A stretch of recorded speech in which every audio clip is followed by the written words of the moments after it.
Good evening or afternoon now. Let me see. Get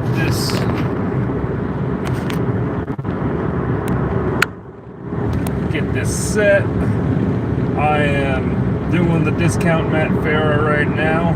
I am currently en route back to North Carolina. I took Bristol off, but here I am. I went up to Maine for my little brother's wedding. About it.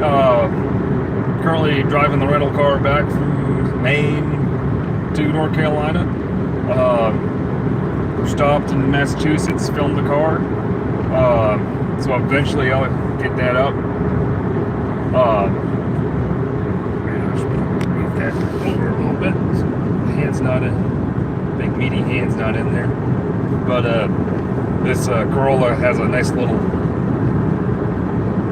platform above the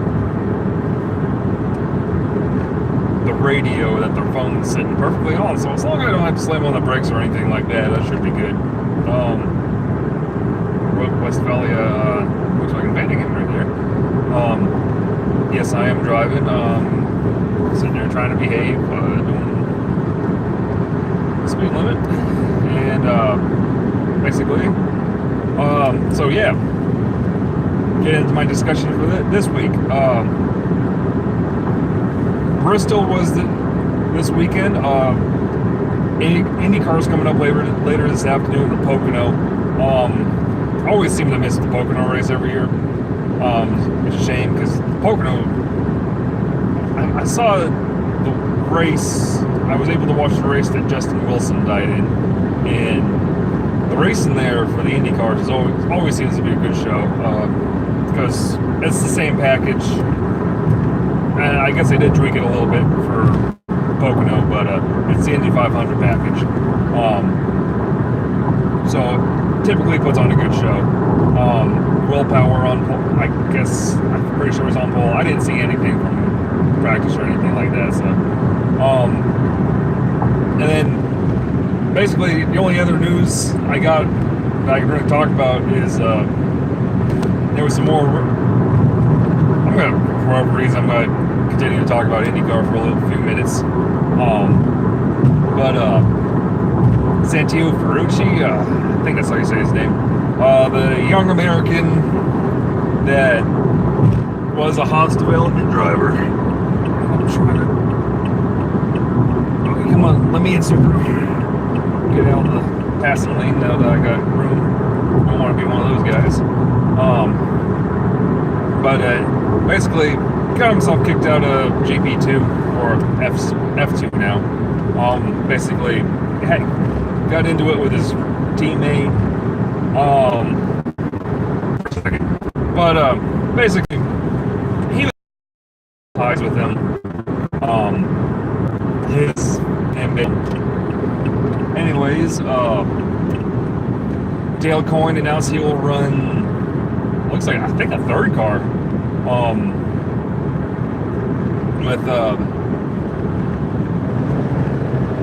I forgot the number. It was like 63 or something like that. That wasn't one of Dale's normal numbers, but he will run Portland and Sonoma.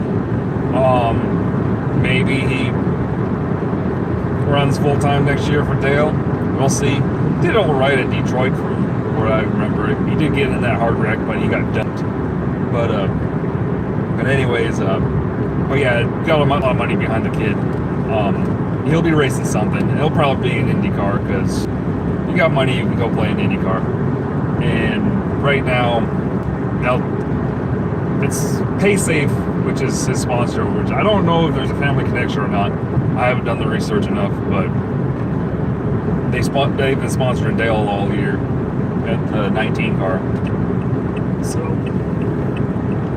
that will be that. Basically, let's get back to Bristol. I was able to catch bits and pieces last night. I didn't see who won until this morning. Finally got a Big 3 winner. Very great. Good. Yeah, it's another. I don't know the Gibbs how be racing next year or not. Kurt Busch won the race. Yeah, from what I saw, it was a really good race. It was just an old school Bristol racing. Yeah, and that guy's doing about 100 miles an hour. An old early 2000s Honda Accord.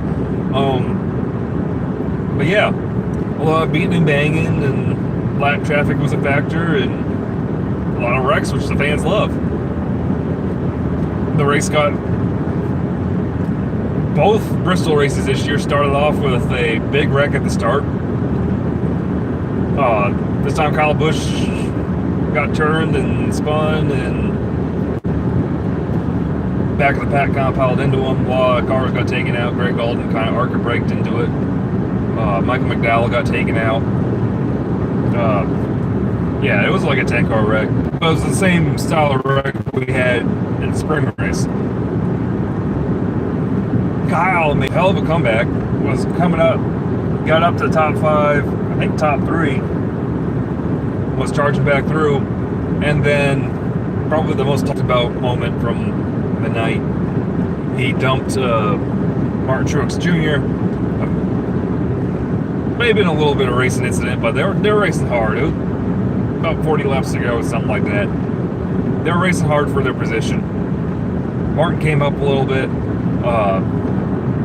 Kyle came down a little bit, got in the bumper. Martin hit the inside wall hard, bounced back across the track, clipped the 7 car of JJ Yaley, who was just sitting there running his own race. And then Martin hit the outside wall. He's a pretty hard lick. Real disappointed. And of course, the Kyle Busch haters came back out again. And then not that long after that, Kyle went ahead, lost the tire, and backed it into the wall. But it was really remarkable comeback from him. He didn't get hit in any of the wheels or anything like that when he wrecked. So nothing mechanical got hit, and didn't hit the radiator or anything like that. So it's a short track, so he got beat up car, just keep on going. But finally the blown tire took him out and backed it into the wall. Yeah, and the crowd went wild. This was probably one of those Bristol races that the haters will hold up on a pedestal, like this is why Kyle Busch is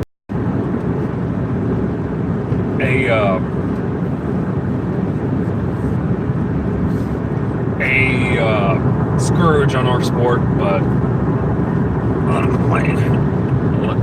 let this little Nissan get around me. Looks like he kind of wants to get around. But and he's just gonna sit there at my quarter panel. He would do that.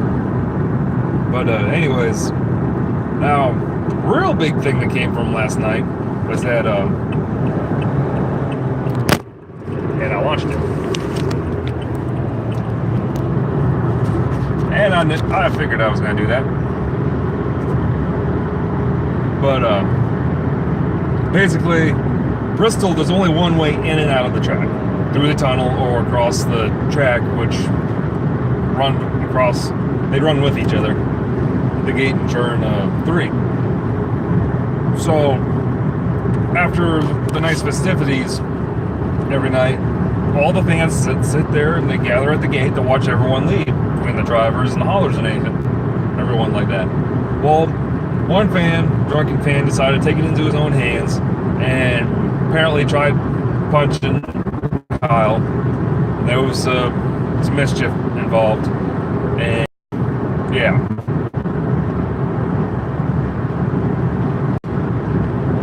This will probably be the podcast that get an explicit tag put on the podcast when I ever put it up on iTunes.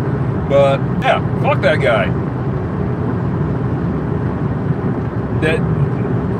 That guy right there is why NASCAR fans are considered probably some of the worst in the sports. Worse than racing. It's just really, dude. Just oh my god, you're gonna ruin it for everyone else. And I know everyone's gonna go on and I've seen the argument where they'll talk about like some Philly football fans or soccer fans in other countries and stuff like that. No. That's a non-excuse douchebaggery or drunken. I'm gonna try to assault one of our athletes. I had this happen at Denny Hamlin last year when he wrecked Chase at Martinsville. Now,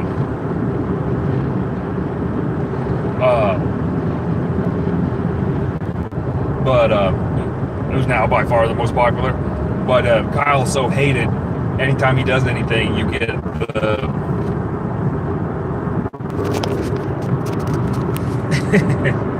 That is going to continue to happen. But I will say this. I try to get this. But anyways, I should have bought a real mount, but I'll make do. I don't plan on doing this for an hour and a half.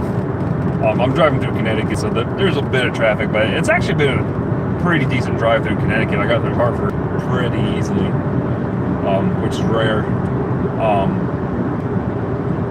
The worst part of the drive so far has been the Massachusetts Pike and I-90. As soon as I hit that, it was about 30 mile an hour the entire 30 miles it took for me to hit 84. But anyways, yeah. I don't know. There's a lot of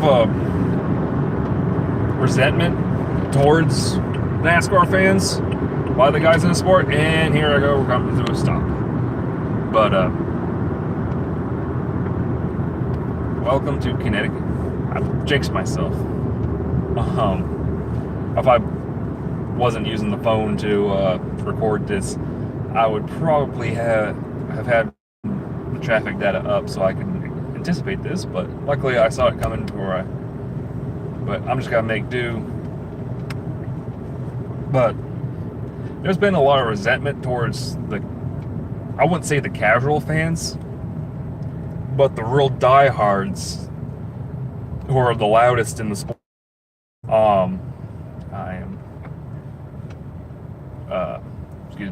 I got in behind a Tesla Model S 75D. But basically, there's been a lot of. Someone put up some footage from this MTV thing about the potential racism in the sport, and this video was done in 2000, and it was actually pretty fantastic. It wasn't as sensationalized. I think that piece would have been if it had been made today. But still, that was a boom era in NASCAR, and of course, yeah, they found some idiots to come aboard, and black people can't do this and can't do that. But basically, that's the type of person that would have punched Kyle Busch last night. And yeah, that's the type of person that if the sport was to lose, I don't think would be a huge loss. That's just me. But yeah, that was the Kyle Busch incident. Meanwhile, his brother, finally good to say he's back in victory lane. It's probably going to be his only win of the year, but he has knocked on the door quite a bit this year, just hasn't been able to capitalize, and he finally was able to do it. It's just, especially when there's so many question marks about his career going forward, it's just nice to see him get another win. And a place that he's really known for being real good at, and a place he hasn't won in a while. I don't think he's won at Bristol since he was in the 2 car, which is kind of shocking to say after he had so much success there early in his career, especially in that 97 car. But anyways, I'm kind of curious to see where Kurt goes. There's been a lot of rumors where he could go, but I think they're all just people speculating at this point. Trying to think who would be a good suitor for him.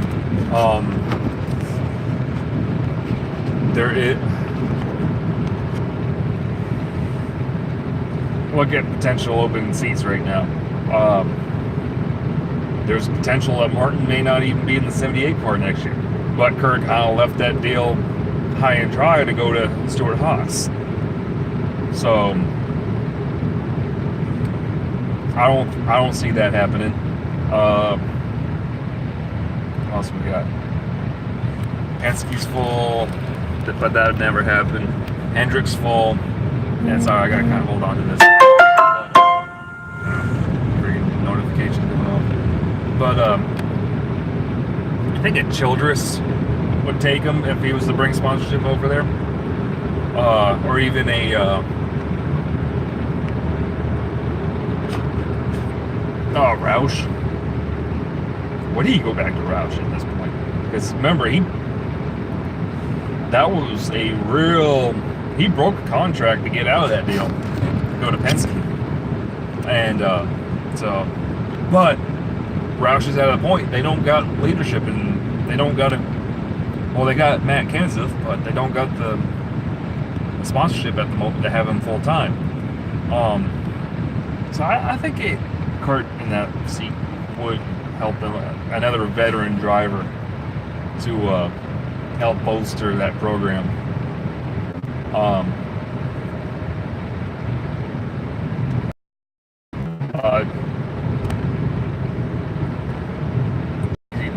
Daughtry, but they're probably going to go towards another young driver that's been considered.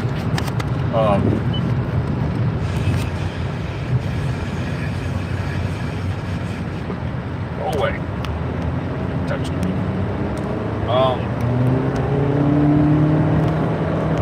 But it's just me. As you look into my nice hairy arm, but anyways, that's just my thoughts on Kurt for the moment. What else raced this weekend? Oh well, and then honestly, the rest of the races just seem to be like a traditional Bristol race, just some wrecking, some shenanigans, and all that.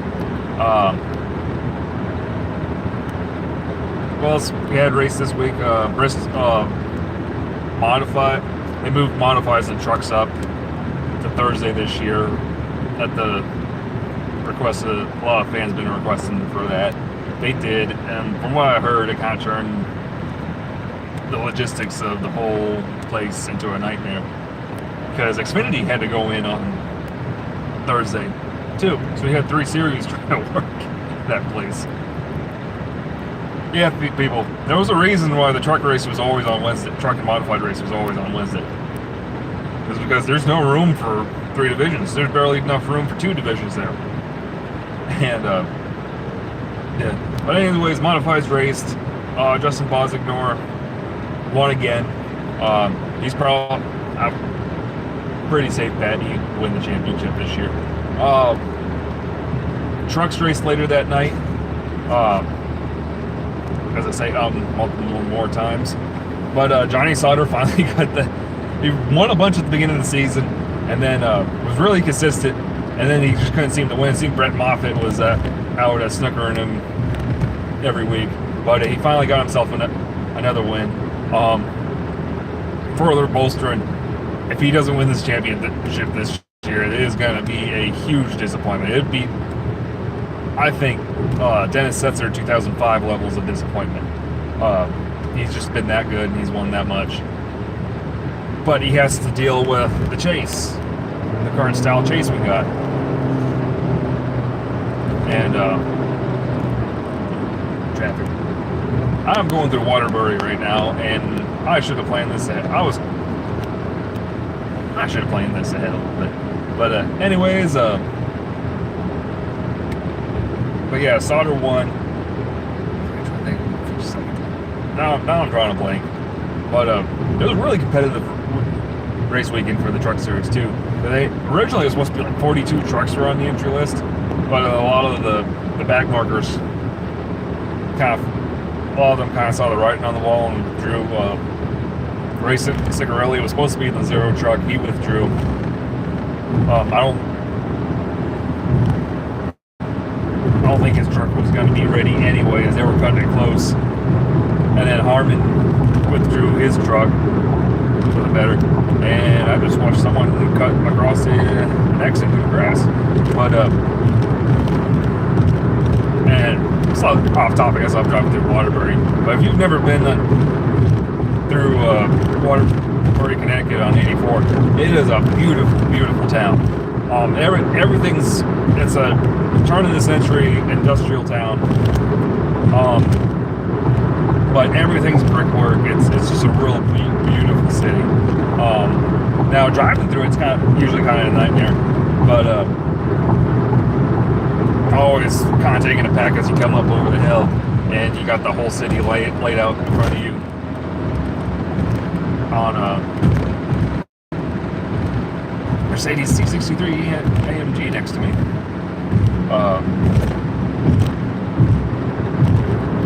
But it's real beautiful city. But anyways, they clinched the playoffs it was one of the last race to get in for the truck playoffs. I believe, I think. Todd Gilliland had to win to get in. He did not. And then Matt Crafton was the last guy to get in, which is kind of shocking to say after the last couple of years that Matt Crafton almost missed the chase. But it's just kind of been how off Thorsport's been the last year and a half. But I think going to 4 trucks has not really been the biggest move. That was an operation that kind of struggled. They struggled internally with funding and help when they were just running 2 trucks. So the fact that they keep on expanding is just, guys, why? And I'm trying to figure out what the heck this Mitsubishi wagon is. What kind of model that is. That's cool. That is like early 2000s, late 90s. This is what I do when I drive. Oh, it's a Lancer. Some sort of Lancer wagon. And I did not know they made those things in wagons. You probably just saw it. And that was neat. I did not know. I was like finding models that stuff like that I find more interesting than just like a Camaro or a Mustang. But I don't know, I got a weird eclectic taste. Like, next time I go to Belfast, there's a kid riding around in an Eagle Summit wagon. I gotta find that kid, and I gotta stop that kid if I see him in November. I'm like, dude, I need to do a video on your car. Your car's awesome. It's like, how in the hell is this thing still alive? But anyways, that was trucks. What else did we have this week? Oh, and then the Xfinity Series race Friday night. Unfortunately, it looked like we tore up another one with Chad. His new car that we debuted in Iowa caught fire. I guess they had some brake issues early again, which is kind of disappointing. And then late in the race with 40 to go, the 90 car, Josh Williams, cut a tire. And the closing race was so close there, so fast. So I hate to rag on him, but on one hand, but it was kind of weird how Chad wrecked. The 90 car was about stopped on the outside wall. Chad was coming through 3 and 4, came out of the corner, and it was the 90 car almost stopped in the straightaway, and he hooked a left, hammered the inside wall. Probably killed the car, unfortunately. But at the same time, Chad had Elliott Sadler to his inside. So I think he was trying to keep out of Elliott, and it's probably seen Josh last second and stuff. And I know I've seen a couple comments on his fan page. Oh, spiders, blah, blah, blah. It's like, dude, stuff happens quick then. You can't help it. We had that happen with Brad Teague there, Brad's last NASCAR race. 2015. The zero car at the time was Harrison Rhodes, broke a wheel, and it's kind of the same deal.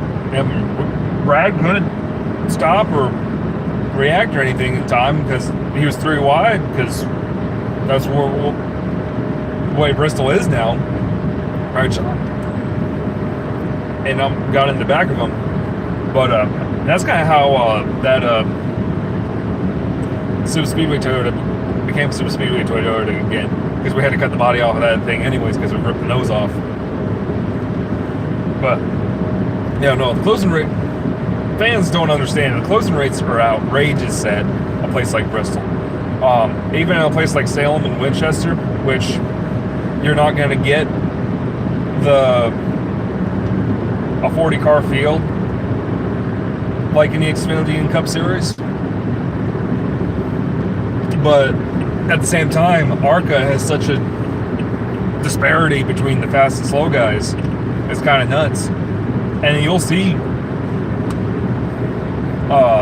lead cars get into slow cars and cars wreck, and the leaders can't react or anything like that, and all of that. So that's just the nature of the game at a place like Bristol. Anyways, going back to Kyle Busch, looked like he had a dominant car, and then he got into the wall early in the first segment, and then about lap 70, cut a right front tire, pounded the outside retaining wall. And that was done. I then gave everyone a fantastic GIF, reaction GIF of him just rolling his eyes and leaving. And of course that brought out all the haters again. Oh, bad attitude, bad attitude, bad attitude. It's like anything that guy does, like, they gotta freak out about, just because he is who he is. And he plays it up. That's probably why he rolled his eyes and did that little twirl. I don't know. I had a good laugh at that. But anyways, the rest of the night, Kyle Larson won. Allgaier, I believe, finished second. Goes to show, I think Allgaier is just as good as Christopher Bell this year. So it's going to be fun to watch how that chase plays out, because I think it's almost all but been confirmed that Bell is going to be in the 20 car. I think he even said, like, as far as I know, I'm going to be in the 20 car next year, the Xfinity car. And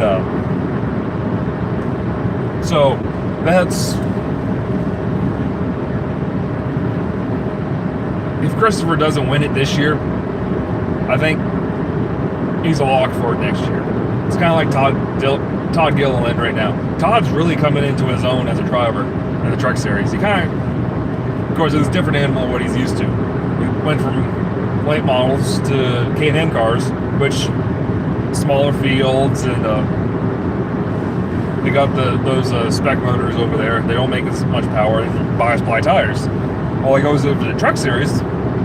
They're heavy. They're 34. They're heavy, but they got pretty good power from now the Elmores, but also the Toyota engines. But they make a lot of power. They're heavy. They got a long wheelbase. The arrow's all screwed up on them because you're running that big tracks now. So it's a totally different animal, and it was a learning experience for him. But he's now really starting to come into his own. And I've seen some people talk about how if he wasn't 17 at the start of the year, he'd probably be in the chase, and that's probably correct. Which, at the same time, it was also fun to see his father, David, get in the seat a little bit, competing for the win at Daytona. That was a lot of fun to watch. But anyways, back to Bell. I know there's a lot of people insisting he's got to be in Cup next year. I'm like, nah, it doesn't really need to be. And there's a lot of people complaining, well, he's not ready. The kid's won like 5 races this year. He won a race last year, I believe. He's more than ready in my books. And then they'll say, "Oh, William Byron struggled at start of the year." I'm like, "That's yeah, he's a rookie. He's supposed to struggle." It's just if they're not immediately winning, you're a failure as a rookie. You're a failure. So I don't know. And look at all these young drivers right now that can't win in Cup right now. And you guys want to complain about rushing drivers up. But there are a lot of people on the internet that they'd have to run according to them, people would have to run 10 years in trucks and Xfinity before you're ready to run Cup, blah, blah, blah. When you're ready, you're ready.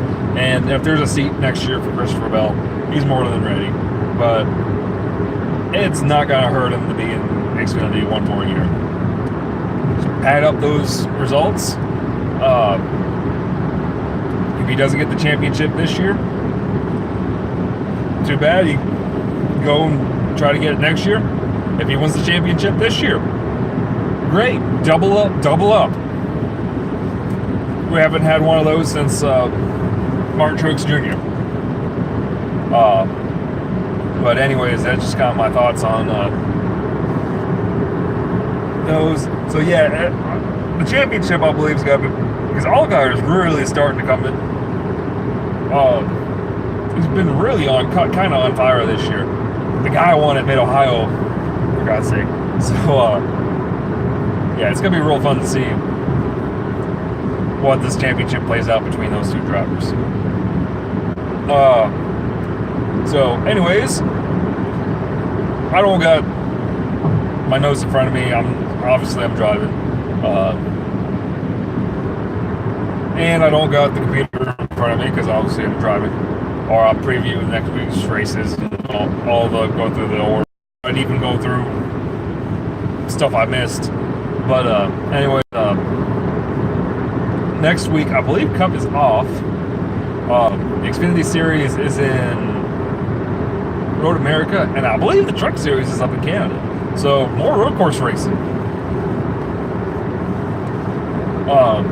So yeah, expect 2 great races out in next weekend. Nissan? But yeah, plenty more road course racing coming up. Yeah, it'll be real fun to watch. Bill Elliott's coming back, which he's got to be a real fun guy to watch.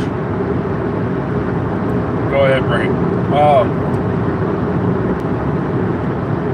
What else do I got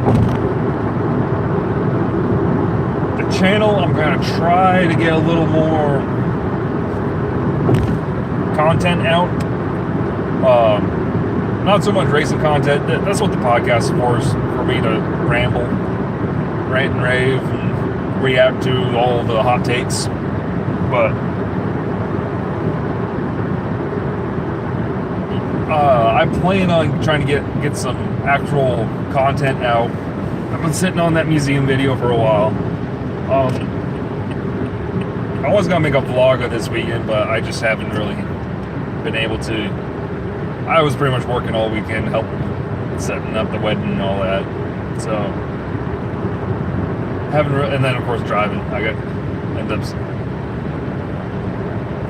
Ended up driving instead of flying, so dealing with that. But I got that museum video I've been sitting on for a couple months now. I'm going to try to get that out as quick as possible. I got the next Wookie Drives, which is not a car. I got to finish. I'm going to try to push myself to finish up the script for that so I can record the audio and start finally editing that video. I just filmed another car this morning in Massachusetts. So I'm going to have that on that docket. And then this rental car hell. I do have a lot of stuff to talk about this car, especially after driving the Civic, the new Civic, and just realizing just how far behind Toyota is in the compact segment. But at the same time, Civic's probably the newest entry in that segment, and that's why they're so far ahead. But it's kind of, this is like a mid 2000s car, and it's being sold. It was being sold in 2017. Yeah, it's got tech advances over the Saturn, and I've kind of fell in love with this motor in this thing. It is such a rev happy little motor. And then I haven't really been offended by the transmission. Pretty sure it's got the Super CVT in it. I haven't really looked at it acts like a CVT, but it's actually been a real kind of fun CVT because it actually kind of acts like the computer does a good job trying to treat it like a traditional automatic. But yeah, there's some issues with this car that I really want to address after being in the Civic, and there's just a night and day difference between the two cars. And it's just the fact that here you got one Japanese giant leading the way, and then continuously pushing that segment, and then here's the other one just kind of pumping out a car just to have in that segment, which I said in my video, that's what Honda did with the 9th generation Civic, and it bit them in the ass. So they had to really step up their game for the next one. But when you think about it, the Corolla, when was the last time the Corolla was really that memorable? It's always been a conservative, a very conservative car for the past 25, 30 years. And it's done well, but the compact segment competition's fierce right now. Kia and Hyundai make real good small cars. Chevrolet makes a real good small car, which is shocking to say now. But yeah, you've lost the other two domestic competitors in Dodge last year, the year before with the Dart, and Ford coming up with the Focus. But Mazda's always been real good. Subaru's always been real good. So, where does that leave Toyota with their small car? And even the market itself starting to change. As you start to see small electric cars become more viable. Chevy right now is selling the Bolt, even though it's a little funky hatchback, but I'm seeing plenty of those on the road. Tesla Model 3 is starting to come out. Yeah, several price points above, just a luxury car, a small luxury car, but that car right there is going to be what our small cars are going to be a few years down the road when these electric drivetrains become more viable. So it's going to be real interesting to see where Toyota goes with their next Corolla, which is out right now. I think they changed it in 2018. They finally updated it, but I think it's just more of the same, which I was kind of disappointed because I always liked the stunt body style of these 2013 and newer Corollas. I know a lot of people call them very samey and stuff like that, anonymous, but I always thought they kind of aggressive looking and stuff. It looked like a Toyota, but there's some issues with this car. But anyways, enough rambling on. Expect next week's podcast to be the traditional. I'm going to do the audio. I didn't really want to do this style from the start. That's why I made it into a podcast. Because I feel the live cast is, and this is what this is a live cast. It's not a traditional podcast. It's a live stream. It's just me sitting in front of a camera, rambling, driving a rented Toyota Corolla. But anyways,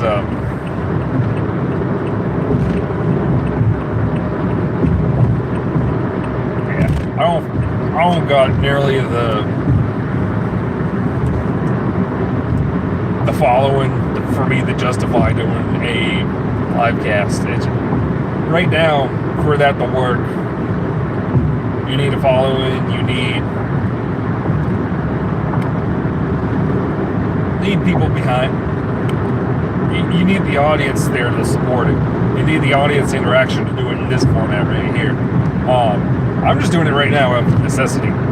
But, and it'd be great to eventually do that one day. But it is what it is. That's just kind of, what the heck are you doing, bud? Connecticut drivers. But, it is what it is.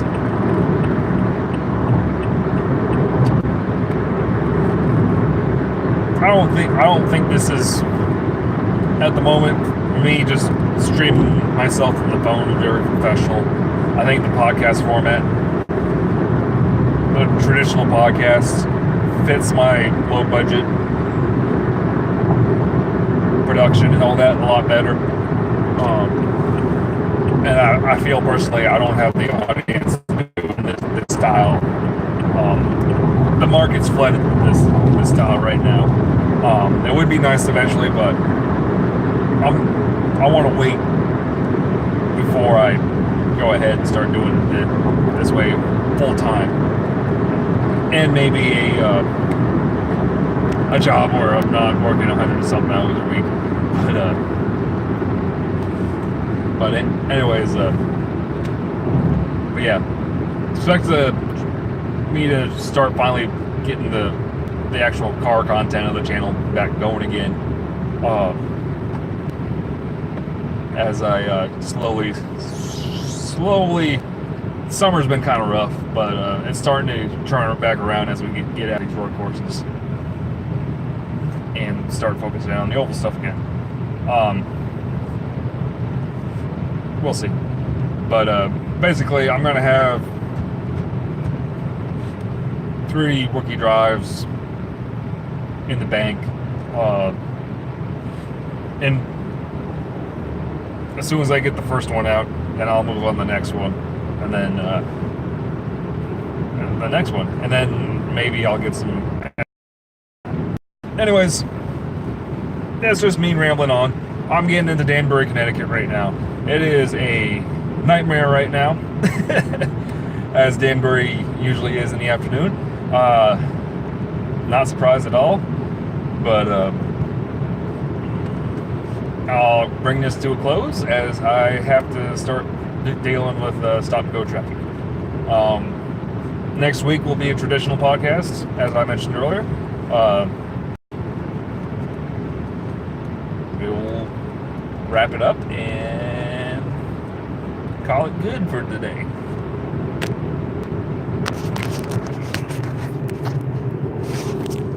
Try to stop.